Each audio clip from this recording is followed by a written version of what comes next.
St. Peter's Coaching. It's an education channel. We are specialists of mathematics. Hello friends. You are welcome to our channel. If you like this video, please subscribe our channel. Don't forget to press the bell icon so that you can get informations about our coming videos.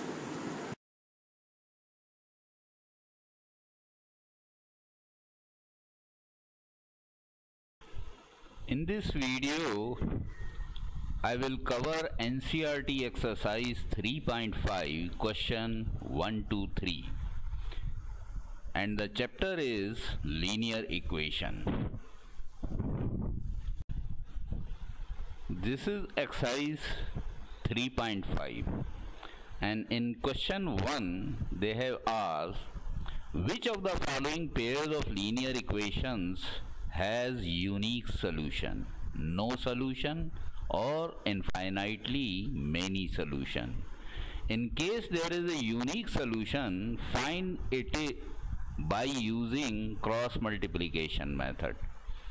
तो देखिए यहाँ पे ये दो equations दिए हुए हैं हर part में।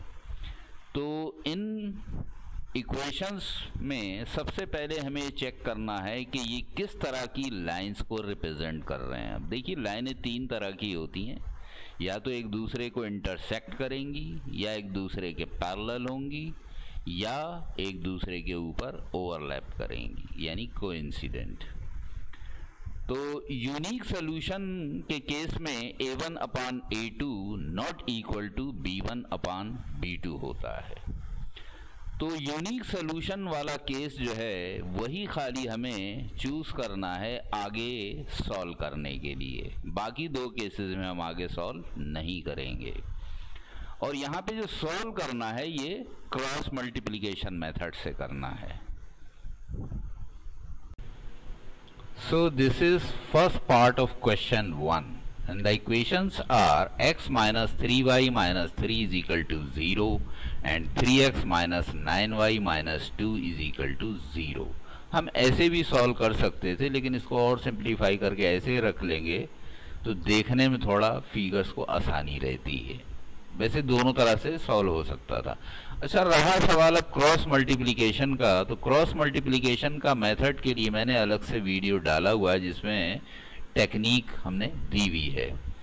यहाँ पे हम डायरेक्टली फिगर्स को लेके सॉल्व करेंगे। यहाँ मेथड पूरा एक्सप्लेन मैं नहीं करूँगा क्योंकि उसमें टाइम ज़्यादा लगेगा।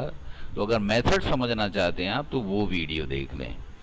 तो यहाँ पे सबसे पहले तो हमें ये देखना होगा कि यूनिक सोल्यूशन है कि नहीं। यूनिक सोल्यूशन की खास बात क्या है कि उसमें फर्स्ट टू रेशियोज जो हैं, यानी a1 अपान a2 और b1 अपान b2 ये इक्वल नहीं होते हैं। तो सबसे पहले हम वही चेक करेंगे कि यूनिक सोल्यूशन है कि नहीं। तो a1 अपान a2 की वैल्यू यहाँ पे 1 अपान 3 आ जाएगी, b1 अपान b2 की -3 अपॉन -9, तो रिड्यूस होके ये भी 1 अपान 3 आ गया, ये भी 1 अपान 3 आ गया, c1 अपान c2 3 अपान 2। तो देखिए ये दोनों इक्वल हैं, लेकिन ये इसके इक्वल नहीं है, यानी a1 upon a2 is equal to b1 upon b2 but not equal to c1 upon c2। तो ये एक्चुअली केस है नो सोल्यूशन वाला, यानी पैरेलल लाइंस। तो जाहिर है पैरेलल लाइंस हैं तो यहाँ पे कोई इंटरसेक्शन तो है ही नहीं, और इंटरसेक्शन जब तक नहीं होगा यूनिक सोल्यूशन नहीं होगा। और हमें तभी आगे बढ़ना था जब यूनिक सोल्यूशन होगा, इसलिए इस केस में यहीं तक हम सॉल्व करेंगे, आगे नहीं चलेंगे। अब लेते हैं हम सेकंड पार्ट।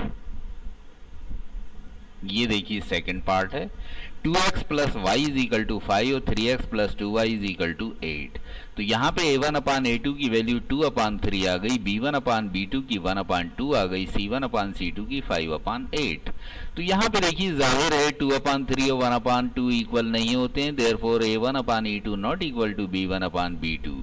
तो इट हैज़ यूनिक सोल्यूशन। तो यहाँ पे यूनिक सोल्यूशन है, इसलिए हम मल्टीप्लिकेशन लगाएंगे।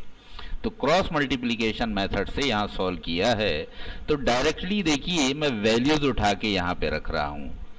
तो यहाँ पे सिंपल ट्रिक है कि जो भी हम वैल्यूज लेंगे ऊपर, यानी x अगर हमने ऊपर लिया तो x वाले ये जो टर्म्स हैं ये दोनों इक्वेशन में हम छोड़ देंगे और इसके एग्जैक्टली राइट हैंड साइड से स्टार्ट करेंगे। तो यहाँ y लिखा हुआ है यानी इसका कोफिशिएंट 1 है, तो 1 इंटू 8, ये देखिए 1 इंटू 8 माइनस अब 5 इंटू 2। तो इस तरह से ये और ये क्रॉस में हमने वैल्यूज ले ली। जिसको ऊपर रखते हैं वो हम उसका कोफिशिएंट नहीं लेते हैं, उसे छोड़ देते हैं।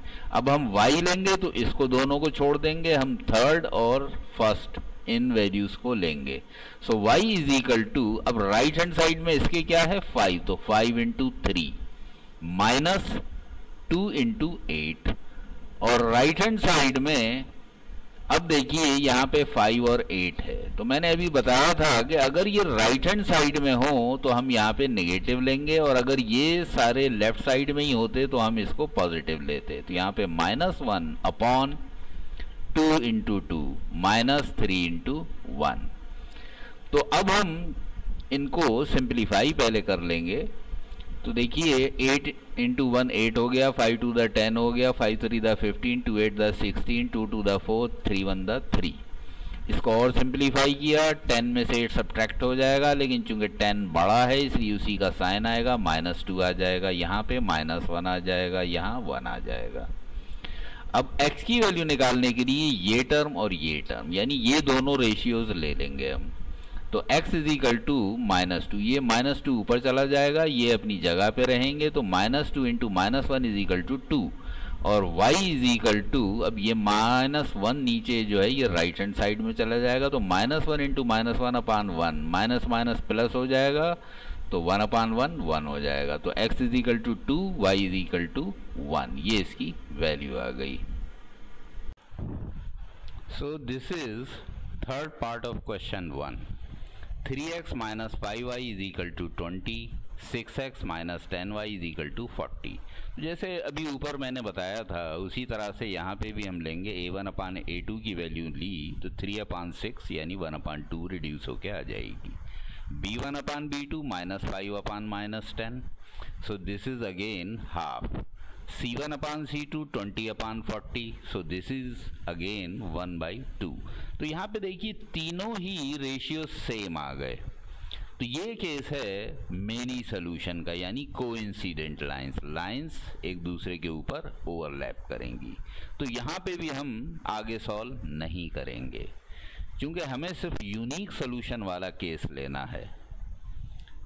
तो ये है फोर्थ पार्ट।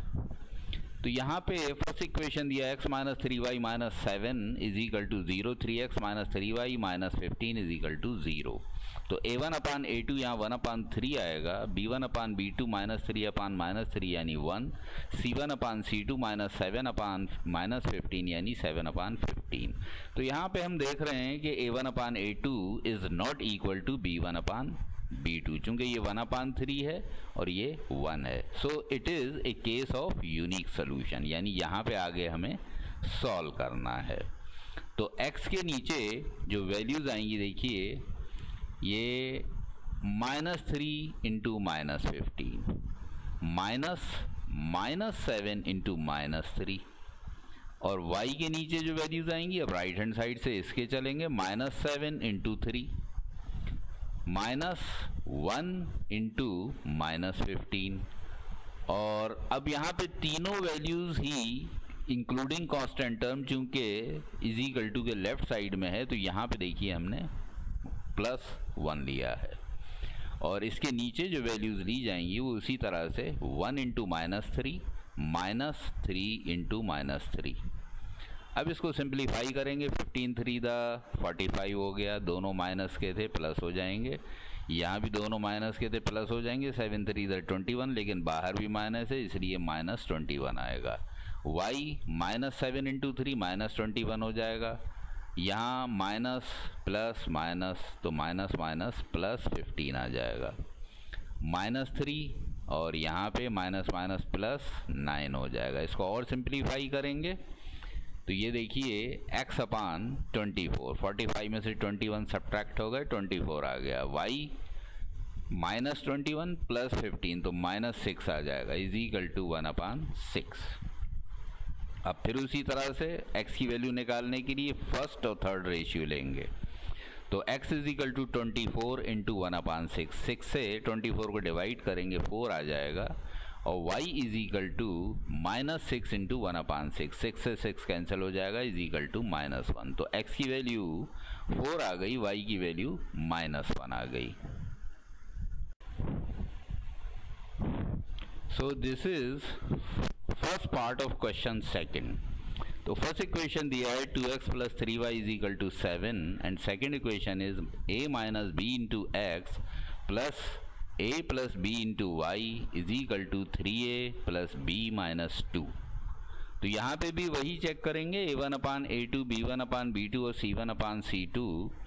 तो a1 अपान a2, अब यहाँ पे देखिए दिया हुआ है the condition for infinite number of solutions. तो यहाँ पे हमें ये मान के चलना है कि ये इनफाइनाइटली मेनी सोल्यूशन है, ये हमें गिवन है। यहाँ पे दिया यही है कि अगर इनफाइनाइटली मेनी सॉल्यूशंस वाला केस हो तो इस केस में a और b की वैल्यू क्या होंगी। तो इसीलिए हमने पहले ही a1 upon a2 is equal to b1 upon b2 is equal to c1 upon c2 रख दिया। तो a1 अपान a2 की जगह 2 upon a minus b, b1 upon b2 की जगह 3 अपॉन a प्लस बी और c1 अपान c2 की जगह 7 upon 3a plus b minus 2। अब हम क्रॉस मल्टीप्लाई करेंगे पहले फर्स्ट और सेकंड केसेस को, टेकिंग फर्स्ट टू रेशियोज। तो a प्लस बी से इधर मल्टीप्लाई हो जाएगा, a माइनस बी से इधर मल्टीप्लाई हो जाएगा। तो ये आ जाएगा 2 into a plus b is equal to 3 into a minus b. तो 2a plus 2b is equal to 3a minus 3b। तो इसको और सिंप्लीफाई करेंगे तो 2b इधर ही रहने देंगे और इधर से -3b को इधर ले आएंगे और 3a अपनी जगह पे रहा और 2a को राइट हैंड साइड ले गए। तो यहाँ आ गया 5b is equal to a। तो एक नया रिलेशन आ गया, इसको हम इक्वेशन थर्ड ले लेते हैं, taking second and third ratio. अब जो सेकेंड और थर्ड रेशियो थे ये देखिए 3 अपॉन a प्लस बी और 7 upon 3a plus b minus 2, इन दोनों को इक्वल लेके यानी 3 से इधर मल्टीप्लाई हो जाएगा, 7 से इधर मल्टीप्लाई हो जाएगा, इनको हम इक्वल रख देंगे। तो अंदर मल्टीप्लाई करने के बाद आएगा 9a plus 3b minus 6 is equal to 7a plus 7b। तो 9a माइनस 7a, 7a को लेफ्ट में ले गए और 3b यहाँ पे रहा और 7b हम लेफ्ट में ले आए और इस -6 को राइट हैंड साइड ले गए। तो इक्वेशन आ गया 2a minus 4b is equal to 6। 2 इसमें से कॉमन ले सकते हैं तो a माइनस 2b अंदर रह जाएगा इज इक्वल टू 6। 6 को 2 से डिवाइड कर देंगे 3 आ जाएगा, therefore a minus 2b is equal to 3। अब यहाँ पे a की वैल्यू हम इन टर्म्स ऑफ b ऊपर निकाल चुके हैं तो वो उठा के यहाँ पे हमने रख दी, यानी 5b minus 2b is equal to 3। So 3b is equal to 3, so b is equal to 1। अब b की वैल्यू उठा के हमने ऊपर जो रिलेशन आया था a is equal to 5b उसमें उठा के यहाँ b की जगह रख दी। तो a इज इक्वल टू 5, तो a की वैल्यू 5 आ गई, b की वैल्यू 1 आ गई। So this is second part of question 2. 3x plus y is equal to 1 and 2k minus 1 into x plus k minus 1 into y is equal to 2k plus 1। तो यहाँ पे no solution वाला case दिया हुआ है। तो no solution का case क्या होता है, यानी a1 upon a2 is equal to b1 upon b2 not equal to c1 upon c2। तो वही हमने देखिए यहाँ पे लिया है a1 अपान a2 3 अपान 2k माइनस 1 और b1 अपान b2 1 अपान k माइनस 1 और c1 अपान c2 1 अपान 2k प्लस 1। तो यहाँ पे इक्वल का साइन आएगा, यहाँ नॉट इक्वल का। So from first two ratios we have, तो अब इन दोनों रेशियोज से हम पहले सॉल्व करेंगे, इसको लेफ्ट साइड ले जाएंगे, इसको राइट साइड ले जाएंगे। तो 3 into k minus 1 is equal to 2k minus 1, therefore 3k minus 3 is equal to 2k minus 1। So 3k minus 2k is equal to minus 1 plus 3। तो देखिए यहाँ 3k में से 2k सब्ट्रैक्ट होके k रह जाएगा, 3 में से 1 सब्ट्रैक्ट होके 2 रह जाएगा, तो k की वैल्यू 2 आ गई। वैसे हमारा काम हो गया, लेकिन फिर भी बाकी 2 रेशियोज से भी देखेंगे क्या आएगा। तो ये फॉर द नॉलेज सेक हमने ऐसा किया है। यहाँ पे चूँकि नॉट इक्वल है तो इसको आगे सॉल्व करने की ज़रूरत नहीं थी, लेकिन क्या वैल्यू उनकी आती है इसलिए मैंने करके दिखा दिया है ये भी। तो यहाँ पे फर्स्ट और थर्ड रेशियो हमने एक साथ ले लिया, तब ये वैल्यू आएगी, यानी यहाँ पे नॉट इक्वल का साइन आएगा और क्रॉस मल्टीप्लाई उसी तरह से हो जाएगा, k की value not equal to minus 1 आएगी। और यहाँ पे सेकंड और थर्ड रेशियो हमने ले लिए, तो यहाँ पे k की value not equal to minus 2। तो रिजल्ट ये है कि for k is equal to 2 the two equations have no solution। तो ये क्वेश्चन थर्ड है and this is 8x plus 5y is equal to 9 and 3x plus 2y is equal to 4। तो ये दो इक्वेशन दिए हुए हैं और इन दोनों इक्वेशन को हमें सब्स्टिट्यूशन मेथड और क्रॉस मल्टीप्लिकेशन मेथड दोनों से सॉल्व करना है। तो पहले हमें सब्स्टिट्यूशन मेथड यूज़ करना था, तो हमने क्या किया, सेकंड इक्वेशन ले लिया। सेकंड इक्वेशन से हमें मिलेगा 3x को हम राइट हैंड साइड ले गए तो 2y is equal to 4 minus 3x। So y is equal to half into 4 minus 3x। अब ये वैल्यू उठा के हम इक्वेशन 1 में रख देंगे, तो 8x एज इट इज़ आ गया और यहाँ था 5y, तो y की जगह देखिए हमने ये वैल्यू रख दी, half into 4 minus 3x is equal to, अब ये 9 हो गया। तो इसको सिंप्लीफाई कर लेंगे, हाफ से अंदर मल्टीप्लाई किया, 4 इंटू हाफ 2 आ जाएगा and 3 into half is equal to 3/2।